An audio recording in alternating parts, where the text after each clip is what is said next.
की वंशावली आपको तो याद होनी चाहिए, क्योंकि देखिए हिस्ट्री में सबसे इंपॉर्टेंट बात होती है घटनाओं को क्रमबद्ध याद रखना। बाकी तो जो है सो वो आपको याद हो ही जाती है ना।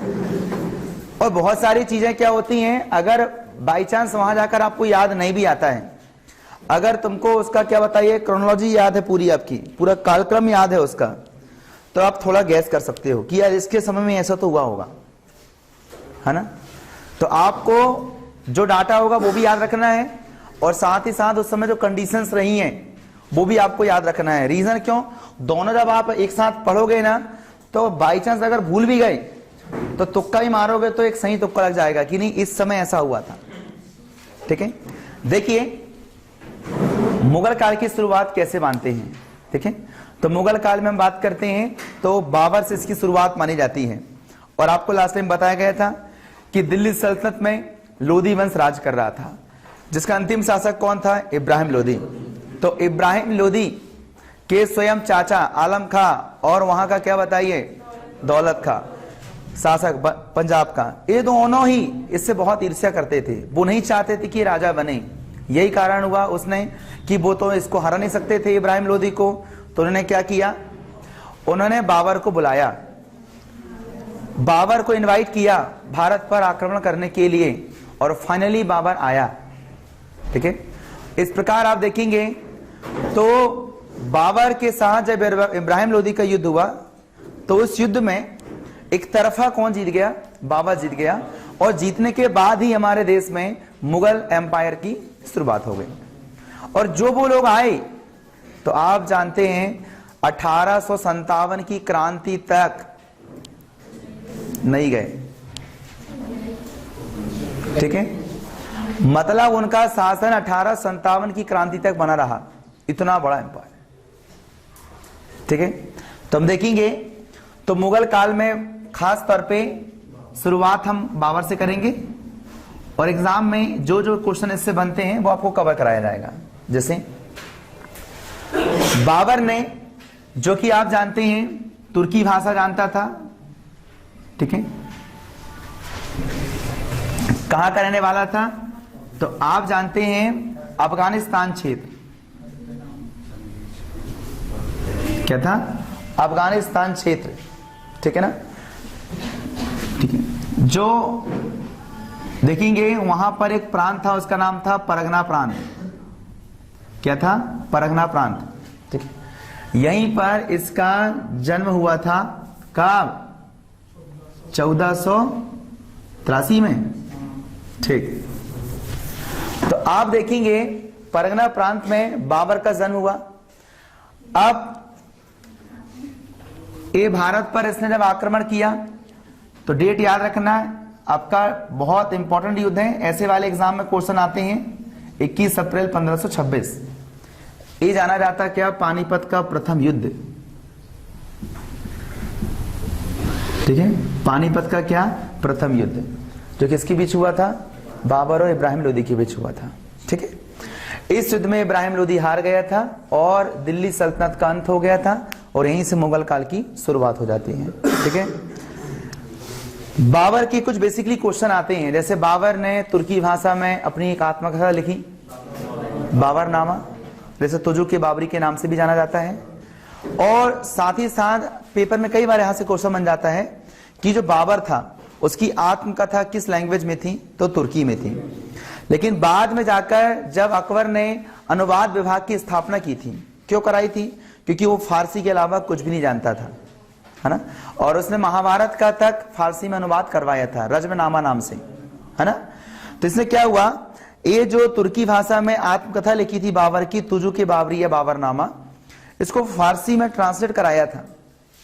और किसने कराया, किसने किया था, अब्दुल रहीम, जो कि आप जानते हैं जिसे खान खाना को उपाधि मिली थी, तो अब्दुल रहीम, ठीक है ना, जो किसका बेटा था, बैरम खां का बेटा था। ठीक है, तो उसने इसको ट्रांसलेट किया था। एग्जाम में कई बार ऐसा क्वेश्चन भी जाता है कि ट्रांसलेट जो हुआ वो किसने किया और किसके समय में हुआ, तो अकबर के समय में हुआ, किसने किया, अब्दुल रहीम ने किया। ऐसे करंट एक जुड़े वाले क्वेश्चन पेपर में बन जाते हैं कई बार, और यहीं से आता, ज्यादा डेप्थ में नहीं पढ़ना है आपको। पीएससी की डिमांड यही होती है। जब आपका आईएएस का क्रैश कोर्स होगा तो अलग तरीके से पढ़ाया जाएगा। ये पीएससी का क्रैश कोर्स है तो पीएससी की डिमांड के अकॉर्डिंग पढ़ाया जा रहा है आपको, ज्यादा अंदर डेप्थ में नहीं जाना, ठीक है। साथ ही साथ हम देखेंगे तो पेपर में भी आता है कि बाबरनामा में किस भारतीय राजा की वीरता और साहस का वर्णन मिलता है। मतलब अब बड़ी बात की, हाँ कल आपको बताया था मैंने, तो कृष्णदेवराय की वीरता का भी यहां पर उल्लेख मिलता है। मतलब वो उसने स्वयं बाबर ने कहा कि भारत में एक बहादुर साहसी राजा है, उसका नाम क्या है, कृष्णदेवराय, जो कि तुलु वंश का शासक था। लास्ट टाइम हम लोगों ने पढ़े उसको। तो कहने की बात आती है कि यहां पर जब बाबर आया तो बाबर के बारे में बहुत सारी चीजें जानने को मिली लोगों को। इतना तो श्योर था, बहुत बुद्धिमान था। साथ ही साथ हम देखेंगे तो इसने अपने पूरे सब परिवार यहां आया था। उनकी परिवार की अगर एक बार निहार लें हम लोग तो एक बार उसका एक आइडिया लेते कौन कौन थे। तो इसके 4 बेटे थे और एक बेटी थी। ये 4 बेटे और बेटी, अगर इनकी खानदान आपको याद है मुगलों की ना, तो काफी क्वेश्चन इनसे रिलेवेंट होते हैं, ठीक। जिन्हें हम देखेंगे इनके 4 बेटे, सबसे बड़ा हुमायूं, कामरान, अस्करी और हिंदाल, ठीक है ना। ये इसके 4 बेटे थे। हुमायूं सबसे बड़ा बेटा था, ठीक है। हुमायूं, कामरान, हिंदाल और अस्करी। और इसकी बेटी थी गुलबदन बेगम, ठीक है। इसी ने बाद में जाकर हुमायूं नामा की रचना की थी, जो कि हुमायूं की बहन थी। इसकी बेटी हुमायूं की बहन, ठीक है। तो ये 5 लोगों की फैमिली थी, ठीक। अब आप जानते हैं ये लोग जब आए भारत, ठीक है, तो इन्होंने जब युद्ध किया, पहला युद्ध यही हुआ था आपका 1526 में, काफी इंपॉर्टेंट युद्ध मानते हैं। और यहीं से क्या हुआ था, मुगल काल की शुरुआत मानी जाती है। बाबर के बारे में ऐसा माना जाता था कि ये जो बंदा था बहुत उदार था, बहुत ही उदार था, ठीक है ना। इतना उदार था कि ऐसा माना जाता था कि जब ये जिस रास्ते से जाता था, ठीक है ना, और अगर बोल दिया जाता है कि इस रास्ते में जाने में किसी को प्रॉब्लम है आगे, तो रास्ता तक बदल लेता था। इतना मतलब उदार था, किसी को दुखी नहीं पहुंचाता था, ठीक है ना। कुछ लोग इतना उदार था, ऐसा मानते थे कि इसने कई बार अपनी सेना के कुछ टुकड़ियों को अगर किसी ने मांगा तो दे दिया, जबकि सेना को कौन देता है। हर कंडीशन में देखा जाए बहुत सारे उदाहरण मिलते हैं उसके, क्या डिटेल में चर्चा नहीं करेंगे हमने आज। इसलिए उसकी उदारता की वजह से क्या बोलते हैं, कलंदर, ठीक है। बाबर को उसकी उदारता की वजह से कलंदर कहा जाता था, ठीक है। अब देखिए बाबर के बारे में हम सब इंपॉर्टेंट जो क्वेश्चन आएंगे वो युद्ध से ही आएंगे, इसलिए जल्दी से कवर करें इसको। पानीपत का प्रथम युद्ध किसके बीच हुआ, ये थोड़ा सा याद रखिएगा, किनके बीच हुआ है ना।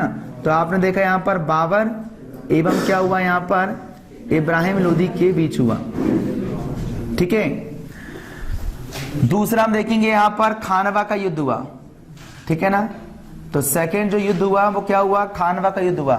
ये 1527 में हुआ, ठीक है ना।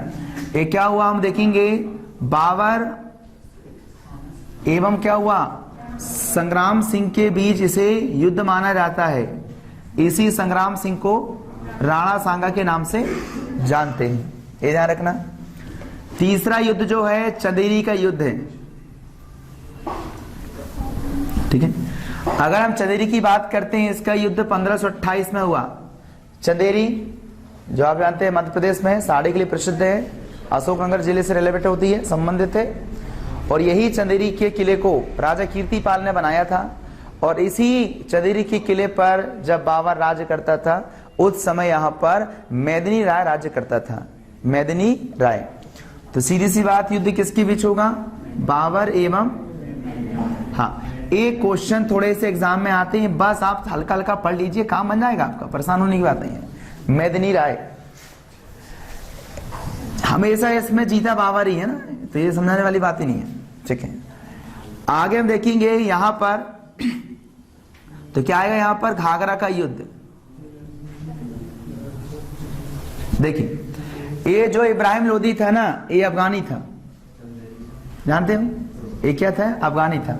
जब बाबर ने अफगानों को हराया तब अफगानों ने बाबर से बदला लेने की ठानी कि तुमने भाई हमारे अफगानी शासक को मारा। तब बाद में जाकर इसी का बदला लेने के लिए 1529 में इनके बीच युद्ध हुआ। तो सीधा हम बोलते हैं क्या, बाबर एवं अफगान के बीच। तो यहां पर एग्जाम में कई बार आता है कि इस युद्ध में अफगानों का नेतृत्व किसने किया था, तो महमूद लोदी ने किया था। राइट, ये 4 युद्ध आप अच्छे से याद कर लीजिएगा और चारों का क्रम भी याद रखना। कई बार पेपर में आता है बाबर के द्वारा लड़े हुए युद्धों का क्रम जमाइए, जैसे 4 आपको दे देगा कुछ भी रैंडम रूप से और बोलेगा बताइए 101 2 3 4 3 2 1 4, इस टाइप में क्वेश्चन आ जाता है। और बाकी क्वेश्चन आपको आएगा कि कब हुआ था और ज्यादा ज्यादा आएगा किसके बीच हुआ था। ठीक है ना, महमूद लोदी। ठीक है, चलिए तो ये बन जाएगा आपको। ये चारों चीजें बहुत इंपॉर्टेंट है एग्जाम के हिसाब से। ठीक है, इसको आप याद कर लीजिएगा एक बात। अब हम देखेंगे यहां पर इन युद्धों से संबंधित क्या चीजें आती हैं। इस युद्ध के संदर्भ में कुछ चीजें इंपॉर्टेंट है। जैसे आपने देखा पहली बार, ठीक है ना, पहली बार अगर हम देखेंगे पानीपत के प्रथम युद्ध में हमारे भारत देश में तोपों का इस्तेमाल हुआ था, एक बात। और इसके प्रमुख तोपची जो क्या थे बताइए, तो हम देखेंगे यहां पर उस्ताद अली और मुस्तफा। तो इसके प्रमुख तोपची कौन थे, उस्ताद अली और मुस्तफा। साथ ही साथ आप देखेंगे इब्राहिम लोदी और बाबर के बीच युद्ध हुआ। तो इन लोगों ने तोपों का जब इस्तेमाल किया था तो तोपों को इस्तेमाल करने के कई तरीके होते थे। तो यहाँ पर एक प्रोसेस का इस्तेमाल किया था, पद्धति का, जिसे बोलते हैं क्या बताइए हम लोग, क्या तुगलमा बोल दो सीधे ना, तुगलमा पद्धति। ठीक है, इस प्रकार आप जानते हो ये जो तुगलमा पद्धति है ये तोप चलाने की पद्धति है। इसमें तोप को 2 गाड़ियों के बीच के स्पेस में रख के चलाते हैं, 2 गाड़ियों की। जैसे एक गाड़ी ये हो गई और एक गाड़ी ये हो गई, दोनों गाड़ी के बीच में स्पेस है, तो इन स्पेस में रखी होती थी क्या, तोप। और दोनों गाड़ियां चलती थी, तोप भी साथ में चलता था। साथ ही साथ हम देखेंगे यहां पर तो इसको सजाने की एक पद्धति होती थी, उस्मानी पद्धति। आपको बता दूं तोपों को सजाने की एक विशेष पद्धति थी, उसको बोलते थे उस्मानी पद्धति। इसमें तोपों को सजाया जाता था। आप जानते हैं ना, आप लोग के पास भी साइकिल रहती है, तो दशहरा के दिन नहला धुलाकर बढ़िया थोड़ा सा गेंदे के फूल होता रहता है ना। तो क्या है यहाँ पर उस्मानी पद्धति। तो उस्मानी विधि से क्या होता है, वो तोपों को सजाते हैं। तो तोपों को सजाने की पद्धति आपकी उस्मानी और तोपों को चलाने की पद्धति क्या बताइए, तुगलमा। ठीक है ना, चलिए ये थोड़ा सा आप इसको याद कर लीजिए। साथ ही साथ आप देखेंगे इसी युद्ध के दौरान आपने देखा होगा अलाउद्दीन खिलजी का जो सेनापति था मलिक काफूर, इसी मलिक काफूर ने क्या लेकर आया था, कोहिनूर हीरा। वारंगल विजय में, तेलंगाना विजय में प्रताप रुद्रदेव से क्या लेके आया था, ये कोहिनूर हीरा। ये कोहिनूर हीरा दिल्ली सल्तनत में एक के बाद जो राजा चलते रहे उनके पास रहा। मतलब दिल्ली में ये जो कोहिनूर हीरा था वो रखा था। फाइनली जब क्या हुआ, यहाँ पर दिल्ली सल्तनत का अंत हुआ, तो यही कोहिनूर हीरा इब्राहिम लोदी से किसको मिला, बाबर को मिला। और फाइनली यही हीरा जब बाबर की मृत्यु होती है तब हीरा किसको दिया जाता है, तो हुमायूं को दिया जाता है। चलिए अब इसने जीवन में 4 युद्ध लड़े, बड़े प्यारे प्यारे युद्ध हुए इसके, और चारों में जीता इसने। फाइनली 1530 में ये क्या बताइए चला गया, कहाँ, वापस नहीं, ऊपर ही चला गया। ठीक है ना, तो 1530 में इसकी मृत्यु हो गई। जब इसकी मृत्यु हुई तो आपको पता होना चाहिए हुमायूं यहाँ पर उपस्थित नहीं था। यही कारण था कि उसका अंतिम संस्कार हम देखेंगे तो क्या हुआ, आगरा के आराम बाग में इसको दफना दिया गया था। क्या हुआ था, आगरा के पास में ही आराम बाग में इसको दफना दिया गया था। ठीक है, फिर आप जानते हैं जब हुमायूं राजा बना तो ये देखिए एकमात्र ऐसा राजा रहा हुमायूं जिसने अपने राज्य को 4 भाइयों में बंटवा दिया था। जबकि नियम में होता है कि बड़ा भाई उत्तराधिकारी बनेगा तो उसी के पास रहेगा और बाकी जो भाई रहेंगे वो क्या बताइए काम संभालेंगे इसका। लेकिन इसने अपने राज्य को 4 हिस्सों में बंटवा दिया था। पहला हिस्सा खुद ने रखा, दूसरा हिस्सा कामरान को दिया, हिंदाल को दिया, अस्करी को दिया। ये पहला ऐसा राजा था जिसने अपने राज्यों को बांट दिया था। ठीक है, तो यहां पर बंटवारे में उसे क्या मिला था? कोहिनूर हीरा मिला था, उसके बंटवारे में भी। ठीक है, यहां हम देखेंगे शुरुआत में बाबर को आराम बाग में दफना दिया गया, लेकिन बाद में ये सपने में आता हुमायूं के और कहता बेटा मेरी अंतिम इच्छा थी कि मुझे काबुल में दफनाया जाए, लेकिन देख मुझे आराम बाग में दफना दिए गए हैं। नाम आराम, लेकिन आराम नहीं मिल पा रहा मुझे, बोले। ठीक है ना, तो फिर क्या हुआ, हुमायूं ने बाद में इसको उखाड़ा, यहां से बाबर को आराम बाग से उखाड़ा गया, गड़ा मुर्दा उखाड़ा। ठीक है ना, हाँ। और फिर उसको क्या बताइए, आराम बाग से उठाकर कहा काबुल ले गए, और काबुल में फिर दफनाए, तब सपने आने बंद हुए। ठीक है, चलिए अब आगे बात करते हैं। 1530 में ही अब हुमायूं क्या बनता है? राजा बनता है। ठीक है, तो हुमायूं से भी देख लेते हैं क्या क्या क्वेश्चन एग्जाम में बनते हैं, उसको भी कवर करते हैं। ठीक है,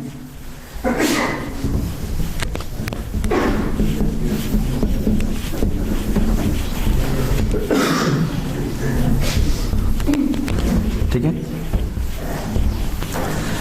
तो हम बाबर के बाद देखें इसमें, तो कौन आता है बाबर के बाद? हुमायूं।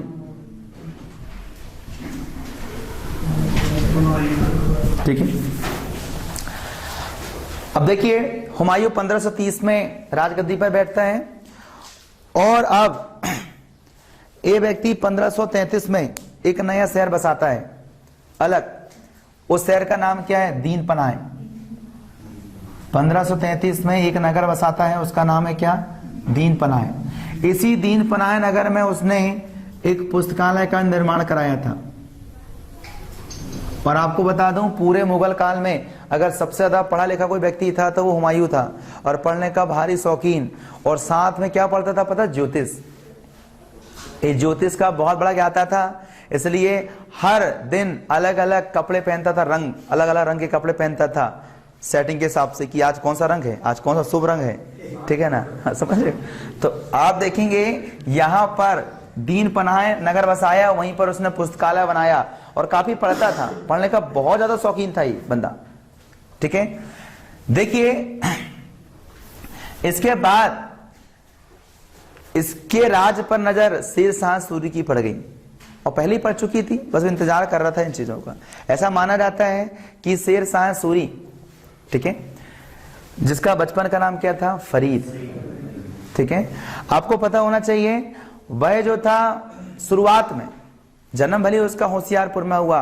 ठीक है, और आपको पता है रोचक बात, ये मालूम में बाबर से बड़ा था। इसका जन्म 1472 में हुआ था, समझ रहे हो?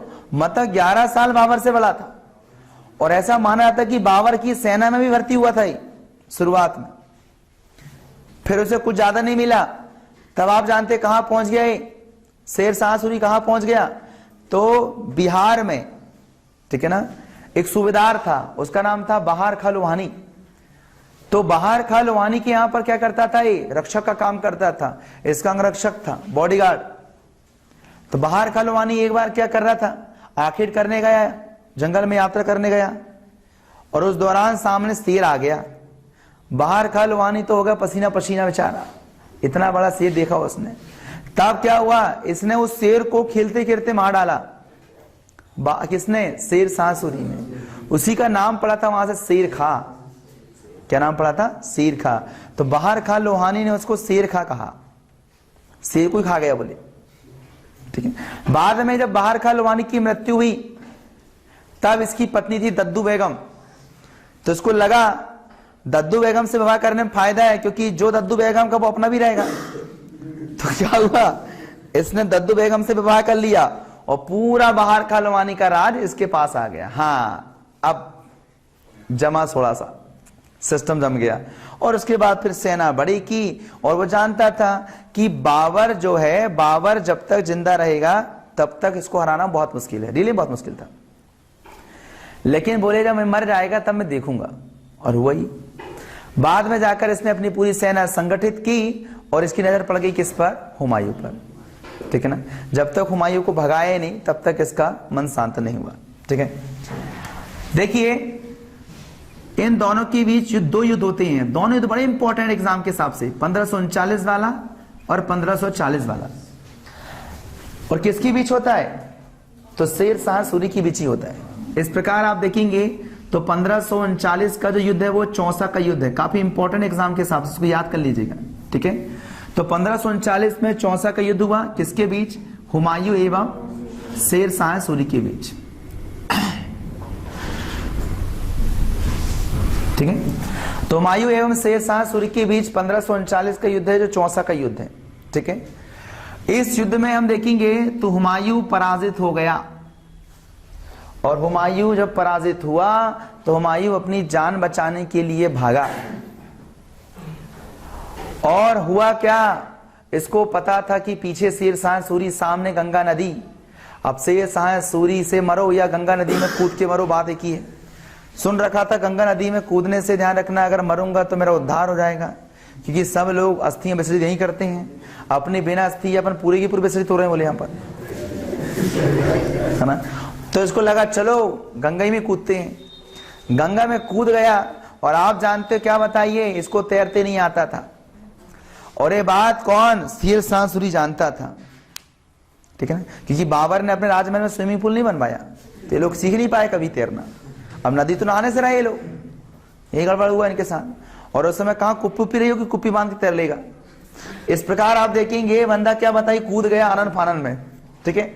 और ऐसा कूदा, ठीक है ना। और थोड़ा सा आप जानते हैं नदी में एक फ्लो होता है, ठीक है, पानी का प्रभाव होता है, उसमें तैरना काफी आसान होता है। डूब कर बहुत कम लोग मरते हैं उसमें। ज्यादा अगर उफान ना रहे, एक समतल में बहे नदियां, तो बहाने इससे बस थोड़ा मेहनत लगता है, आदमी आराम से पार लग जाता है।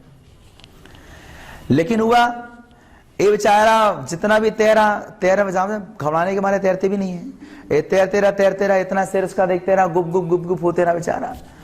तो वहीं पर क्या बताइए, जो चमड़े का काम करने वाले होते हैं, अधिकांश आपने देखा होगा, ठीक है, जो जानवर मरते हैं नदियों के किनारे फेंक देते हैं, वहां पर जमा जाति के लोग आते हैं भैया, उसको मांस चीर कर उसको अपने व्यवस्था में लग जाते हैं वो लोग, फिर उसमें ढोलक वोलक बनती है उससे। तो वहीं पर क्या बताइए, निजामुद्दीन भिश्ती नाम का एक व्यक्ति था जो ये काम कर रहा था, ठीक है। कोई जानवर मरा होगा तो उसको वो काट पीट रहा था। अब हुआ क्या, इसको लगा कोई डूब रहा है तो भैया बचा लो इसको। अब कूदा गया, बचाया इसको और लाया, फिर मारा होगा सीने में 2-4 घूंसे तो निकल गया होगा पानी, उसका क्या रखा। उसके बाद क्या कहता मालूम है, बोले पता तुमने किसको बचाए हो? बोले बता दो। बोले मैं हुमायूं हूं, मुगल बादशाह है। बोले कैसी बात कर रहा तू? बोले अरे हाँ मुगल बादशाह हूं। इधर क्यों डूब रहा था? बोले तू इधर क्यों आया तू नहाने? तो बोले नहीं, बोले मैं ऐसी सी हालत में फंस गया था। अच्छा ठीक है। तो फिर गया तो बोले मेरे को कुछ चाहिए। बोले क्या चाहिए बता, तू मांग। उसको लगा भाई मैं कुछ मांगूंगा तो दे देगा, चलो दे देगा। इसको लगा कि मेरे मांगने से केवल मेरा उद्धार होगा, क्यों ना करूं, क्या बताइए, पूरे अपने चमा जाति को उद्धार कर दूं। तो कैसे करूंगा, सोचा उसने। बोले काम करो, मेरे को 1 दिन के लिए राजा बना दो। क्या बना दो? 1 दिन के लिए मुझे राजा बना दो, और उस दौरान मैं जो भी काम करूंगा उसको कंटिन्यू रखना, तुम बंद मत करना। ठीक है। अब इसके दिमाग में लगा चलो यार, अगर मैं चमड़े के सिक्के चलवा देता हूं, क्या चलवा देता हूं? चमड़े के मैं सिक्के चलवा देता हूं, तो आप जानते हो चमड़े के सिक्के चलाने से क्या होगा, चमड़े की डिमांड बढ़ जाएगी, और जब चमड़े की डिमांड बढ़ेगी तो भैया हमारा तो उद्धार हो ही जाएगा। क्यों? अब इतनी मात्रा में क्या होगा, जब चमड़ा की आवश्यकता पड़ेगी तो कहां से लाएंगे लोग, इन्हीं के पास तो रहता है ना। तो चमड़े का इन लोगों ने क्या बताइए, ज्यादा बेचने के लिए इन्होंने चमड़े का सिक्का चलवा दिया। एकमात्र ऐसा राजा रहा इतिहास में जिसने चमड़े के सिक्के चलवाए। एक ही होगा, कौन चलवाएगा? कोई सिक्का चलवाएगा चमड़े के? क्या इस प्रकार एग्जाम में आता है कि चमड़े के सिक्के किसने चलवाए? तो भले निजामुद्दीन भिश्ती ने चलवाया, लेकिन किसके शासन काल में चले? वो एक्चुअल में हुमायूं के। अगर एग्जाम में निजामुद्दीन भिश्ती आता है तो बहुत अच्छा है, और नहीं आता तो हुमायूं तो जिंदाबाद, हुमायूं के साथ ही रहा है। ठीक है, हाँ, हुमायूं ने चलवाया था इसको, क्योंकि उसने तो 1 दिन में कितना ऐलान ही करेगा ना भैया चमड़े के सिक्के चलवाओ। अब 1 दिन में चमड़े तो बनेगा नहीं सिक्का, तो चलाया किसने एक्चुअल में उसको? हुमायूं ने चलवाया। ठीक है। उसके बाद आया बेचारा, मलहम पट्टी किया, पिटा कुटा हुआ था। अब उसके बाद क्या हुआ, 1540 में फिर युद्ध हुआ, और अब कहां हुआ? बिलग्राम, कन्नौज के पास पड़ता है, कन्नौज क्षेत्र में आता है। बिलग्राम या कन्नौज का युद्ध, ठीक है ना, बिलग्राम के नाम से याद आता है। तो बिलग्राम का युद्ध हुआ 1540 में, फिर वही हुआ हुमायूं और शेर शाह सूरी के बीच। ठीक है, अब फिर शेर शाह सूरी ने हुमायूं को पराजित किया। अब इसको पता था कि भैया अब कोई मतलब नहीं है, अगर मैं अब पराजित होने वाला हूं, अब यहां से निकल लो, नहीं तो गंगा नदी भी अब नहीं बचाइए। बोले अब बच गए एक बार अपन। तब क्या हुआ, ये ऐसे लगा कि पराजित होने वाला हूं, पहले निकल गया छोड़ के सैनिक को, और इधर नहीं रहा। इसको पता था कि इधर कोई मतलब नहीं है, चलो रेगिस्तान में चलो, वहां से शेर सूरी नहीं आएगा उधर साइड। भागते गया भागते गया भागते गया, ये सिंध प्रांत पहुंच गया। अब सिंध प्रांत में उसने सुन रखा था, इसका भाई था हिंदाल, और हिंदाल ने बताया था कि मेरे गुरुदेव रेगिस्तान में रहते हैं। उसके दिमाग में आया कि इसके गुरुदेव यहीं रहते हैं, देखो मिल जाएंगे कहीं तो, और मिल भी गए। उसके जो गुरु थे, हिंदाल के गुरु, हिंदाल किसका, इसी का भाई था ना, तो हिंदाल के गुरु मीर सिंह के यहाँ पर क्या बताइए ये रहने लगा। उससे मुलाकात हुई, उसने कहा हुमायूं कैसे बेटा, बोले कुछ नहीं है, घर परिवार से परेशान हो गया हूँ, सन्यास लेने आया हूँ। अच्छा ठीक है, रह लो आश्रम में रह लो। अब आश्रम में रहने लगा, मीर सिंह के आश्रम में। ठीक है, अब इसको लगा कि चलो जिंदगी अपनी खत्म है, यहीं रहो आराम से जब तक लगे तो। लेकिन क्या करो, घर परिवार छोड़ के भागा था, अकेला था, अकेलापन सहा नहीं गया। उसको प्यार हो गया किससे, उसी मीर सिंह की बेटी से आपका प्यार हो गया उसको। अब भारी दिक्कत उसको। तो आप जानते मीर सिंह की बेटी कौन थी, ये हमीदा बानो बेगम थी। ठीक है ना। अब गुरुदेव बोले गुरुदेव मुझे दामाद बना लो अपना। ठीक है बेटा कोई बात नहीं, बोले बना लेते हैं। इस प्रकार हमीदा बानो बेगम का क्या हुआ, उसके साथ विवाह हो गया। ठीक है ना। अब हमीदा बानो बेगम से विवाह हो गया तो बोले बेटा तुम तो अब बोले फैमिली वाले बन गए, यहाँ कैसे रहोगे आश्रम में, जो तुम्हारी व्यवस्था करते हैं। बोले तब आप जानते क्या बताइए, यहां हम देखेंगे वहां पर अमरकोट क्षेत्र था, वहां का राजा था वीरसाल। ठीक है, तो अमरकोट का जो राजा था वीरसाल, वो एक्चुअल में क्या था बताइए, इसका भक्त था। मीर सिंह का क्या था, भक्त था। उसने कहा अरे हमारे दामाद और बेटी को रखवाओ यार तुम अपने महल में। बोले गुरुदेव कोई बात है क्या, आप ही का तो है। इस प्रकार आप जानते हैं अमरकोट के राजा वीरसाल के यहाँ पर दोनों पति पत्नी अर्थात हमीदा बानो बेगम और हुमायूं रहने लगे। ठीक है ना। इनके बाद क्या हुआ, यहां पर हम देखेंगे 1542 में, ठीक है ना, अकबर का जन्म हुआ। ठीक है ना। अब अकबर का जन्म हुआ, तब इसके मन में चिंता सताने लगी। बोले भाई अब तो बेटा भी हो गया है, और बेटा बाद में सुन रखेगा कि पापा जी को भगाया गया था इंडिया से, अच्छा लगेगा। बोले और इतना बड़ा मेरा राज रहा है, और मैं आज देखो भिखारी की तरह रह रहा हूं, मैं तो रह लूंगा लेकिन मेरा बेटा कैसा करेगा। अब इसके मन में आने लगा, इसको पता था कि अभी तो भैया शेर शाह सूरी जिंदा है, कि 1545 तक तो वही रहता है। इसको लगा चलो तब तक मैं जुगाड़ जमाता हूं आसपास अपनी सेना का। फिर आप जानते हैं ये वो डेटा अभी नहीं आएगा, ईरान फारस के साथ राजाओं के साथ संधि किया इसने, और कहा बोले कि भैया मैं आपके साथ युद्ध लड़ता हूं, मतलब आपकी सेना में युद्ध भर्ती होता हूं और मैं युद्ध लड़वाऊंगा। कुशलता था, निपुणता था, ऐसा नहीं कि नॉर्मल रहा होगा, कुशल था। लेकिन अंतर इस बात का था शेर शाह सूरी उसको ज्यादा ही भारी पड़ रहा था उसके ऊपर बाकी ऐसा नहीं कि कुशल नहीं रहा होगा। तो उसने कहा बोले मैं आपकी सेना का नेतृत्व करूंगा और युद्ध जिताऊंगा, उसके बदले मुझे क्या मिलेगा। बोले मुझे 20,000 सैनिक दे देना बोले तुम्हारी सेना की। ठीक है, बाद में युद्ध जीता, उसको 20,000 सैनिक मिल गए। फिर धीरे धीरे धीरे धीरे छोटे छोटे क्षेत्रों को जीतने लगा वो। बाहरी अभी भारत में नहीं आया, बाहरी कर रहा था काम। ठीक है ना। अब उसके मन में लगा चलो भैया शेर शाह सूरी भी मर गया, अब चलो भारत पर आक्रमण किया जाए। तो फिर से भारत पर इसने आक्रमण 1555 में किया। ठीक है ना। तो 1555 में इसने एक युद्ध लड़ा, उसका नाम है सरहिंदी का युद्ध, या सरहिंद का युद्ध बोलते हैं इसको हम। सरहिंद एक्चुअल मैदान का नाम है। ठीक है ना। तो जो सरहिंद का युद्ध हुआ वो क्या हुआ, सूरी वंश का शासक सिकंदर सूरी, ठीक है, क्या हुआ, सिकंदर सूरी एवं क्या हुआ, हुमायूं के बीच हुआ। और आप जानते हैं इस समय तक क्या शेर शाह सूरी मर चुका था, 1545 से मर गया था। उसने क्या किया था, जो एक किला है कालिंजर का किला, कहेगा कालिंजर का किला, जब उसने उस पर आक्रमण किया था शेरशाह सूरी ने, तब उसने क्या हुआ, एक हस्त गोला होता है, विस्फोटक होता है, हाथ से फेंक के मारते हैं उसको, तो उसका हाथ में फट गया था। उसका नाम उक्का, उसका नाम क्या था, उक्का। तो उक्का एक के कुछ नहीं, एक बारूद जैसा हथियार होता था। बारूद मतलब उसमें पहले बम भरते थे और ऐसा गोप रहता है ना, ऐसा फेंकते हैं, सेम वैसे था, उक्का बोलते हैं उसको, ठीक है ना। तो यही फट गया, वो हाथ में फट गया उसका। इस प्रकार उक्का चलाते समय क्या हुआ, वो मर गया शेरशाह सूरी, ठीक है ना। और शेरशाह सूरी के बारे में आपको 2-3 बातें जरूर याद रखना है, ठीक है। जो मैंने आपको शुरुआत का बताया, वो फरीद अरीद और वो दद्दू बेगम से वाहिबा हुआ, वैसे इतना नहीं आएगा, इतना बस ध्यान रखना है। इसने क्या किया था, शेरशाह सूरी ने एक चांदी का सिक्का चलवाया था, उसका नाम था रूपक। वही रूपक बाद में जाकर बना रूपये, और वही रूपये बना रुपया, राइट। इस प्रकार आप जानते हो इसी ने रुपया चलाया था। और ये रुपया 16 आना का हुआ करता था पहले, इसलिए आपने देखा होगा वह जो रुपया होता था वो 16 आना हिस्सा होता था उसका। वही 16 आना 1957 में हमारे भारत देश में दशमलव प्रणाली अपनाई गई, तब 1 रुपए के 100 हिस्से किए गए, तब आया वो 100 पैसा वाला।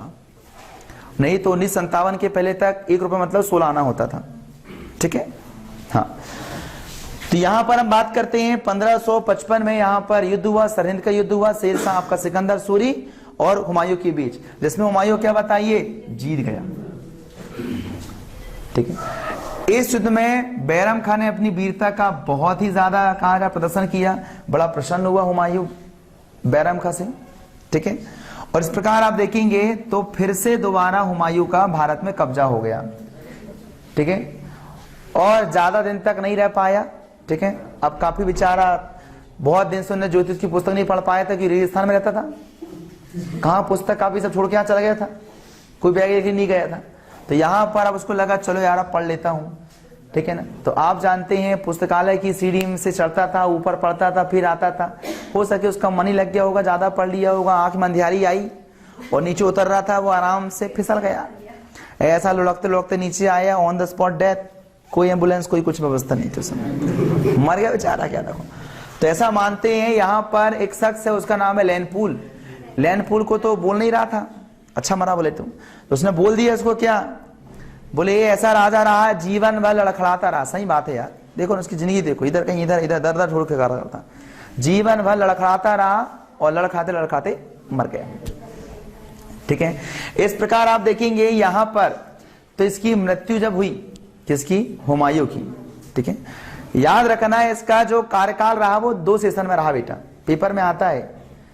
पूरे मुगल एम्पायर में एकमात्र ऐसा राजा था जिसका सेशन 2 स्टेप में रहा है, एक 1530 से 1540 और दूसरा 1555 से 1556, ठीक है। इस प्रकार इसके 2 सेशन होते हैं, एक होता है 1530 से 1540 और दूसरा 1555 से 1556। ये इसके हुमायूं के 2 सेशन है राज्य करने के। इस प्रकार 1556 में इसकी मृत्यु हुई, ठीक है। इसके लिए आप जानते हैं जो गुलबदन बेगम है ना, इसकी बहन, ठीक है ना, इसी ने आप जानते हैं इसका मकबरा बनाया था और साथ ही साथ इसकी एक आत्मकथा भी लिखी थी, जीवनी बोलो उसको क्योंकि उसने लिखा था। तो गुलबदन बेगम ने हुमायूं नामा लिखी थी, क्या लिखी थी, हुमायूं नामा। चलिए, और हुमायूं का मकबरा किसने बनवाया था, ठीक है। चलो, तो अब आप देखेंगे यहां पर, अब अकबर बेचारा क्या छोटा सा था, क्या था, अकबर क्या था, छोटा था। अब इतनी उम्र में तो राजा बनने से रहा, ठीक है। अब क्या होता है वो देखिए,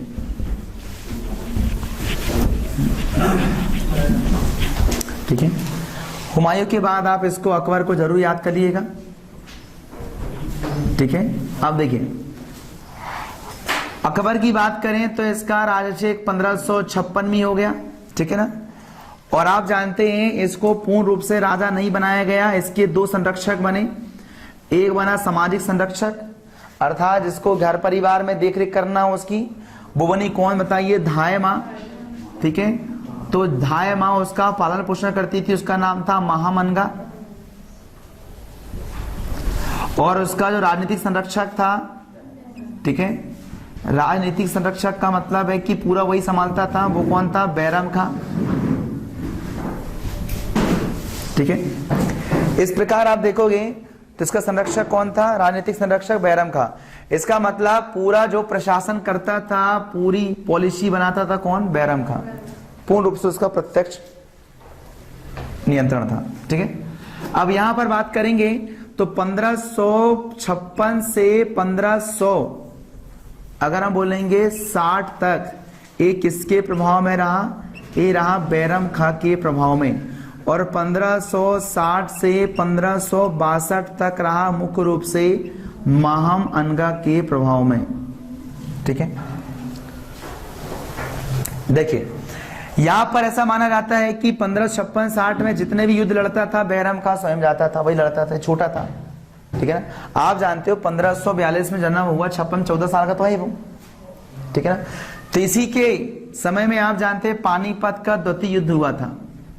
पानीपत का द्वितीय युद्ध किसके बीच हुआ था? अकबर व हेमू के बीच। क्या आएगा यहां पर? अकबर एवं हेमू। ठीक है, हेमू एक्चुअल में आदिल शाह का सेनापति था। ये हेमू अपने आप को विक्रमादित्य कहता था, पता नहीं कैसे कहता था। तो आप जानते हैं क्या आएगा? अकबर और हेमू के बीच क्या हुआ था? युद्ध हुआ था।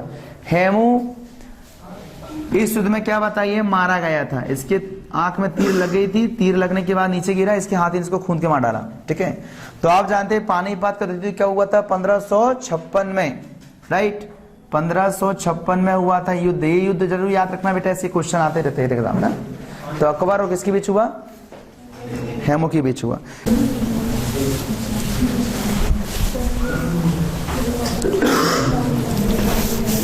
ठीक है, अब देखिए अकबर हम बात करें तो ये बैरम खां के संरक्षण में रहा। पानीपत का द्वितीय युद्ध इसी लड़ा था। ठीक है, ये याद रखना। और बैरम खां बाद में जाकर क्या हुआ? इसको लगा कि अब बैरम खां ज्यादा मेरे ऊपर नियंत्रण कर रहा है, तो उसको लगा कि बैरम खां से अलग होना चाहिए। इसलिए जाकर क्या बताइए, दिल्ली घूमने के लिए गए। इसकी हिम्मत भी नहीं होती थी बैरम खां के सामने विरोध करने की।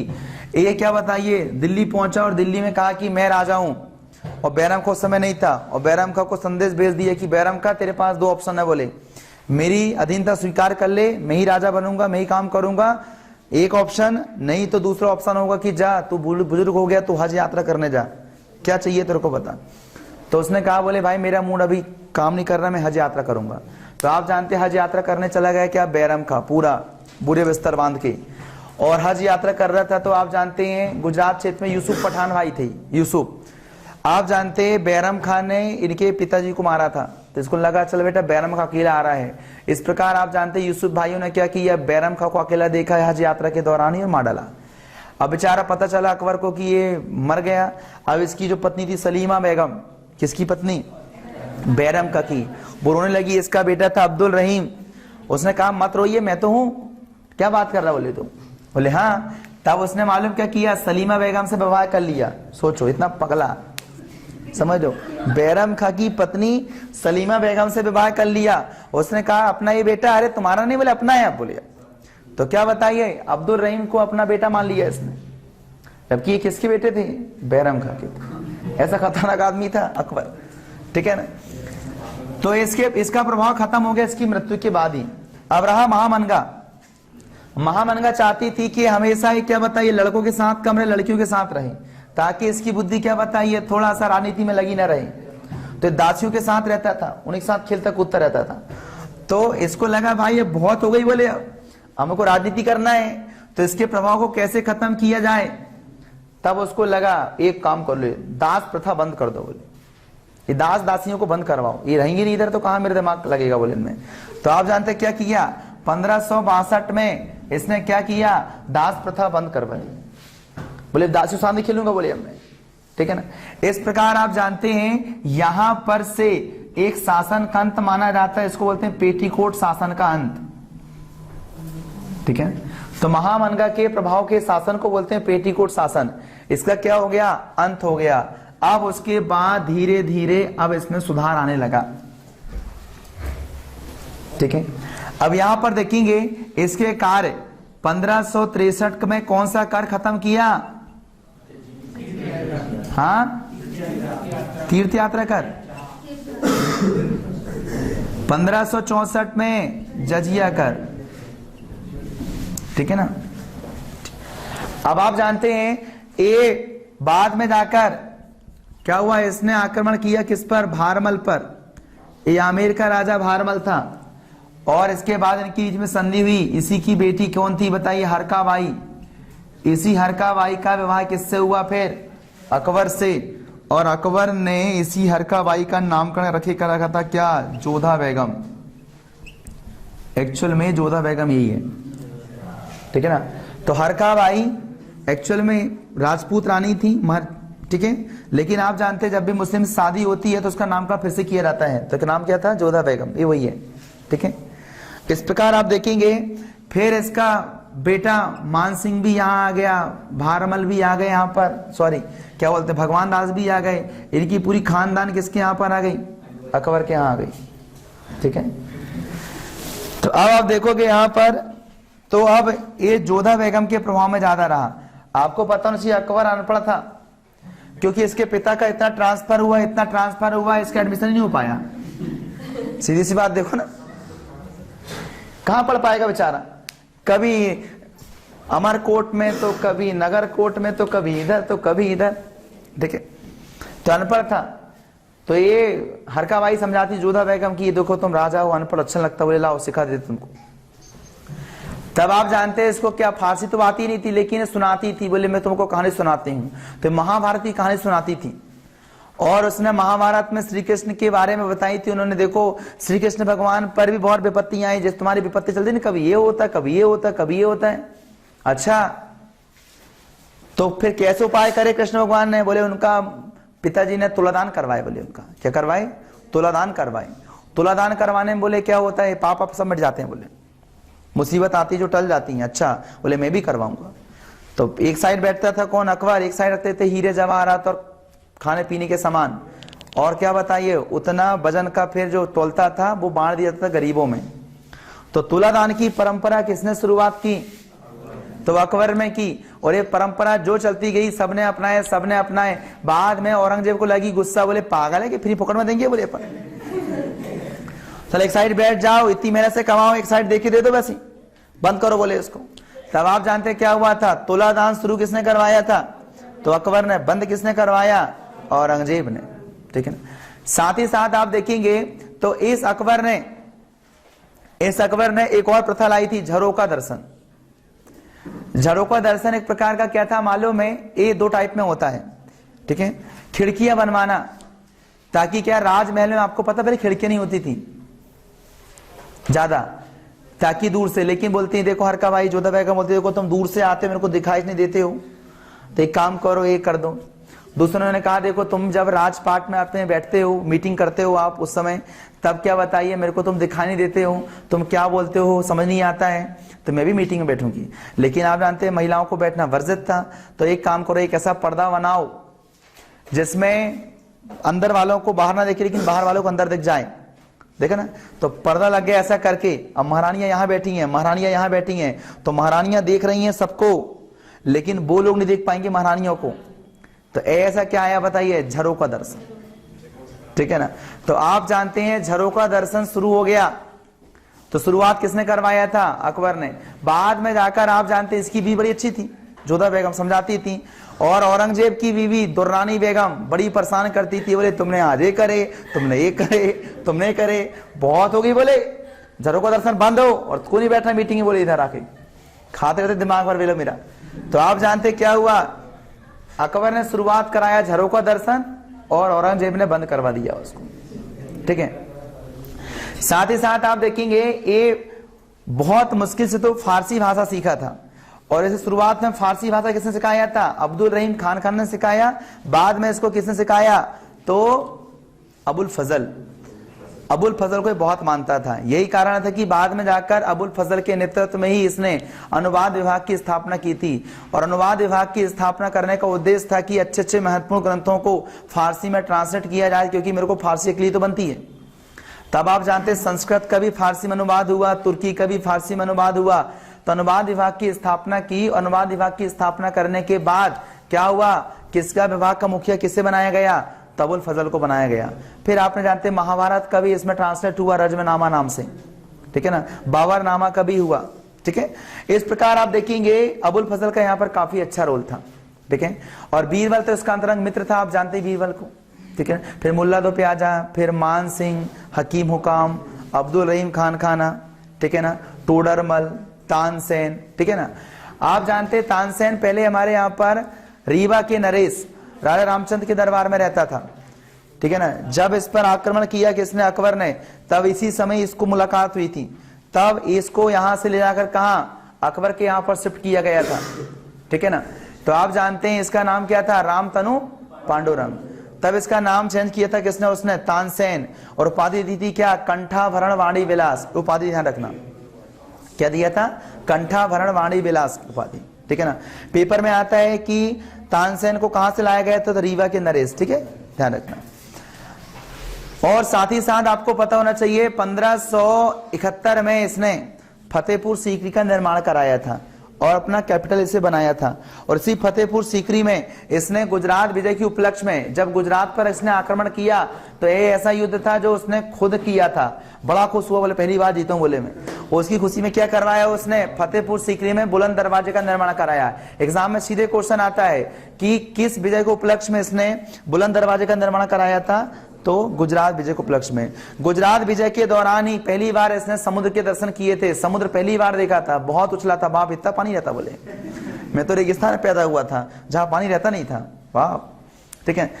तो इस प्रकार आप देखेंगे बाद में चलकर इसने इबादत खाने का भी निर्माण कराया। इबादत खाना एक्चुअल में अपने राज परिवार के लोग भगवान अल्लाह की इबादत कर पाए, ठीक है, तो कहा मस्जिद जाएंगे तो खुद घर में बनवाए इबादत खाना। लेकिन बाद में जाकर इबादत कम करते थे, लड़ते झगड़ते ज्यादा थे, इसने बाद में क्या किया, इबादत खाने को सभी धर्मों के लिए खोल दिया था। अब यहाँ पर सभी धर्मों के लोग अपने अपने विचारों को, अपने अपने दर्शन को, फिलॉसफी को यहाँ पर आकर बताते थे।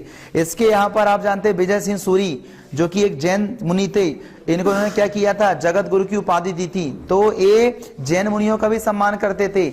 अगर इन्हीं में हम देखेंगे तो सिख गुरु अमरदास, रामदास इनके दरबार में आया करते थे। अमरदास को इन्होंने खुद 500 बीघा जमीन दान में दी थी कि जाओ तुम मंदिर बनवाना तो बनवा लो, ठीक है ना।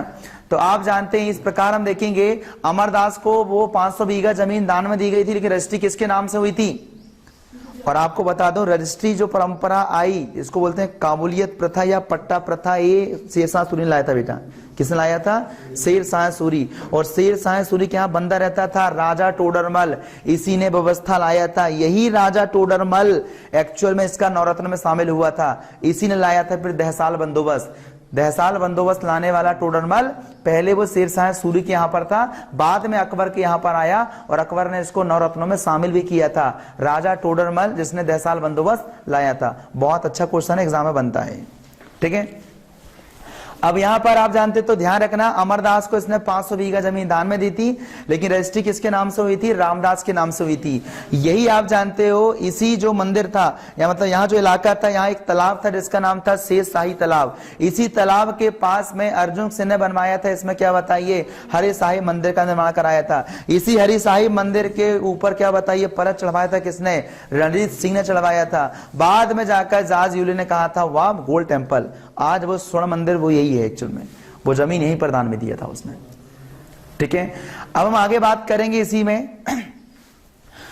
तो ये अलग अलग धर्मों के लोगों से मिलता जुलता, अच्छा लगता है इसको बाद में लगा वाह धर्म कितना इंटरेस्टिंग है, वाह, बोले चल मैं भी एक धर्म चलाता हूं। बोले उसने सुन रखा था मोहम्मद पैगंबर साहब ने एक धर्म चलाया, कितनी प्रसिद्धि बढ़ी, अच्छा, फिर शंकराचार्य जी ने ये कराया वो कराया, ढेर सारा।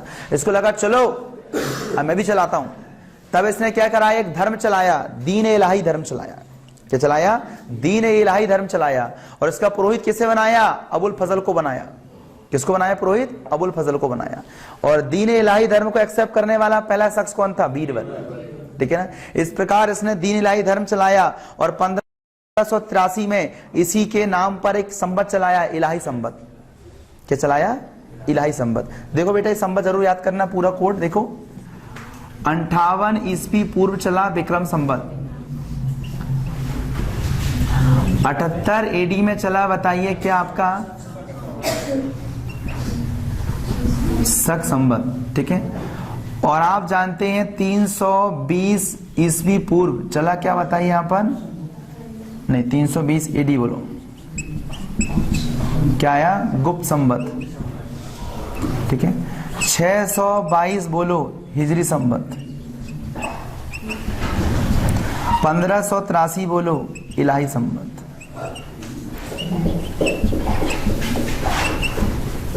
ठीक, इस संवत को थोड़ा आप याद रखिएगा। ठीक है, कई बार एग्जाम में एक साथ संवत पूछ लिए जाते हैं। ठीक है, चलिए तो हम देखेंगे यहां पर 1583 में क्या चलाया इसने, इलाही संवत चलाया।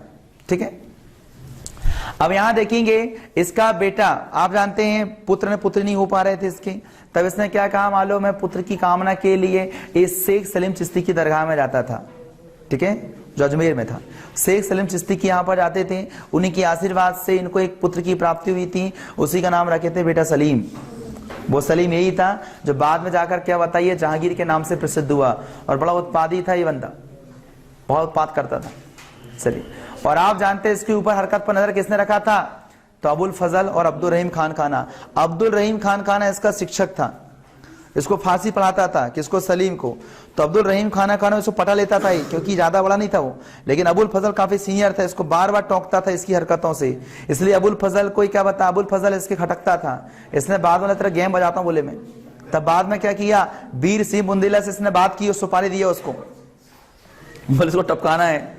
और हुआ यही, आप जानते हैं जहांगीर जब मिलने गया कहां पर, वीर सिंह बुंदेला के यहां पर आया मिलने के लिए, तब उसने ऐसा षड्यंत्र रचा, उसको लगा कि ये मामला गड़बड़ करने जा रहा है, तो अबुल फजल उसकी क्या बताइए पीछे पीछे आते रहा, और बाद में इसने रूट बदल दिया, किसने, जहांगीर ने, और वो दूसरे रूट में आ गया कौन, वीर सिंह बुंदेला, और उसको वहां पर निपटा दिया। इस प्रकार अबुल फजल की हत्या कर दी गई। किसने किया था, वीर सिंह बुंदेला ने कहा था। किसके कहने पर करा था, सलीम के कहने पर करा था। ठीक है, तो ये सब आपको थोड़ी सी जानकारी होनी चाहिए। ठीक है, अगर हम देखेंगे मालवा विजय, मालवा विजय में इसने आप जानते बाज बहादुर पर आक्रमण किया था। मालवा का नरेश उस समय कौन था, बाज बहादुर था। तो बाज बहादुर जो था मालवा का नरेश था, मालवा क्षेत्र का, और इसकी पत्नी क्या थी, रूपमती थी। जब बाज बहादुर पर आक्रमण किया तो बाज बहादुर कहने लगा महाराज माफ कर दो, मत मारो मेरे को। बोले क्या करोगे, बोले मेरी पत्नी भी ले लो, मेरे को भी ले लो। बोले पत्नी क्या करोगे, सुंदर है शादी कर लेना। बोले मेरे को करोगे, मैं बड़ा अच्छा गाता हूं, मैं तुम्हारे गाऊंगा। तब आप जानते, बोले ठीक है मैं गाऊंगा। और बाद में जाकर क्या बता, रियली में बहुत अच्छा गाता था, दरबारी कभी बन गया था इसका। बाज बहादुर, बेजू बाबरा, तानसेन, ये सब इन्हीं के आते थे। और बोले पत्नी ने बोली ए नालायक, ऐसा पति कोई मिलने से अच्छा मरना ना, मर गई वो रूपमती, है ना, आत्महत्या कर ली रूपमती, शादी नहीं की उसने। ठीक है ना, इस प्रकार आप देखोगे माला विजय, आप ये याद रखना। दूसरा इंपॉर्टेंट चीज है इसमें कि हमारे यहाँ पर गढ़कटंगा क्षेत्र में गोंडवाना शासिका थी, उसका नाम था रानी दुर्गावती, ये थोड़ा ध्यान रखना। 1564 में इसको कहे भी ये काम करो, अधीनता स्वीकार कर लो। बोले नहीं कर सकती। बोले चलो, तो बोले लड़ाई हो जाए एक बार। तो आप जानते क्या हुआ, यहाँ पर आसफ खां के नेतृत्व में क्या हुआ, सेना भेजी गई। एग्जाम में क्वेश्चन आता है किसके नेतृत्व में सेना भेजी गई थी, आसफ खां। देखो मैं जो बता रहा हूँ वही पेपर में आएगा, बाहर कुछ मत करना, काम बन जाएगा आपका। जो बोल रहा हूँ बस याद करना। ठीक है ना, आसफ खां के नेतृत्व में क्या हुआ बताइए, रानी दुर्गावती पर आक्रमण हुआ। रानी दुर्गावती हारने लगी, लगा कोई मतलब नहीं ऐसे मरने से, खुद मर जाओ, कटार से खुद हत्या कर लें। ठीक है, इस प्रकार आप देखेंगे तो रानी दुर्गावती भी यहाँ पर उनके क्षेत्र में भी इनका कब्जा हो गया। इसके बाद एक युद्ध जरूर याद रखना, कौन सा, हल्दी घाटी का युद्ध। किसके बीच में बताइए आपका, देखेंगे तो महाराणा प्रताप। तो 1576 में क्या हुआ था, हल्दी घाटी का युद्ध हुआ था, अकबर के द्वारा लड़ा गया सबसे बड़ा युद्ध था ये। ठीक है ना, जहां महाराणा प्रताप और अकबर के बीच हुआ था। इस युद्ध में जो महाराणा प्रताप थे उसके जो दो सेनापति थे, जयमल और फत्ता, इससे बड़ा प्रभावित था वो। ठीक है, और यकीन मानिए उससे इतना प्रभावित था कि उसने जब आगरा में अपना एक महल बनवाया था तो जयमल और फत्ता की दोनों की मूर्तियां लगवाई थी। सोचो आप, दुश्मन के सेनापतियों को इसने अपने क्या बताइए महल में लगवाया था, सामने दरबार में, जयमल और फत्ता की। ठीक है, आगे हम बात करेंगे इसी में। इसकी जो अंतिम विजय थी, इसकी क्या बताइए अंतिम विजय थी, याद रखना वो क्या आएगा, 1601 में असीरगढ़ का किला। ठीक है ना, असीरगढ़ के किले में आप जानते हैं असीरगढ़ का किला पहले बहुत ज्यादा इंपॉर्टेंट था। रीजन क्यों, अगर तुम्हें साउथ में अगर अपने साम्राज्य का विस्तार करना है तो पहले आप इस किले को जीतना होता था, इसलिए असीरगढ़ के किले को दक्षिण का प्रवेश द्वार कहा जाता था।